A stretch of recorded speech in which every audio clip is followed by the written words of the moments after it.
Hey everyone, recently the Redmi K20 Pro and the Zenfone 6 have captured our attention. These are value-centric competitors with flagship-level hardware. Lenovo is trying to duplicate their success with the Lenovo Z6 Pro and launch the mid-ranger to rule them all. However, before we can test how good this phone really is, let's take it out of the box. The box has a nice texture with red lettering. In it, you'll find a smaller box with a SIM ejector tool, some instructions, a case, and a screen protector. The screen protector was quite a nice surprise because we don't see that very often. Under that is the phone itself. The back has a red accent around one of the cameras and a shimmering blue color that gives off an underwater vibe.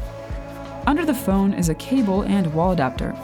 The cable is USB-C on both sides, so there's also a USB-C to USB-A adapter if you need it. Now that we've got the Lenovo Z6 Pro in hand, let's see what makes it special.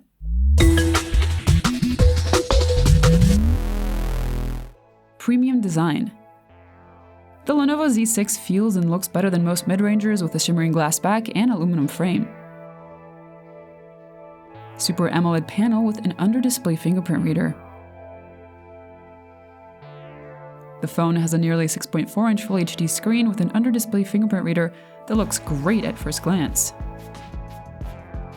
Flagship chipset. Despite being in a mid-range price segment, the Z6 Pro has a Snapdragon 855 chipset in either 6 or 8 gigs of RAM. Day-to-day, this chipset should be blazing fast and it should shine with gaming, although we'll see how it handles prolonged heat. Large battery and fast charging. The 4000 mAh battery should deliver pretty good endurance. Headphone jack.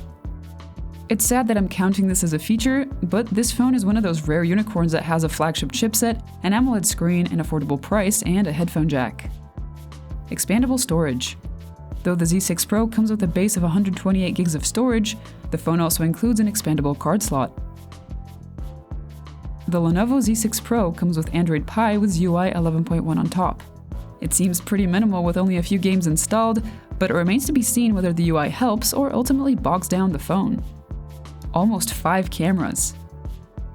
This phone is loaded with 4 cameras and a time-of-flight camera. There's the now standard triple camera setup and a special 2-megapixel dedicated video camera with OIS, which is used in low light. The time-of-flight camera should also help with depth sensing. However, more doesn't always mean better, so it'll be fun to see how the Z6 stacks up against other phones in its price range. The Lenovo Z6 Pro seems to have come out of nowhere with a host of features that everybody seems to have been clamoring for.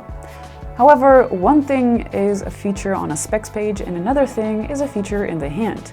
It'll be interesting to see how this phone compares with all the flagships whose prices have been dropping over the past couple of months. Also, I wonder if that quadruple camera setup is overkill. If you have any questions of your own, leave them in the comments down below and we'll try to get to them in the full review. Subscribe so you don't miss it, and I'll see you guys next time.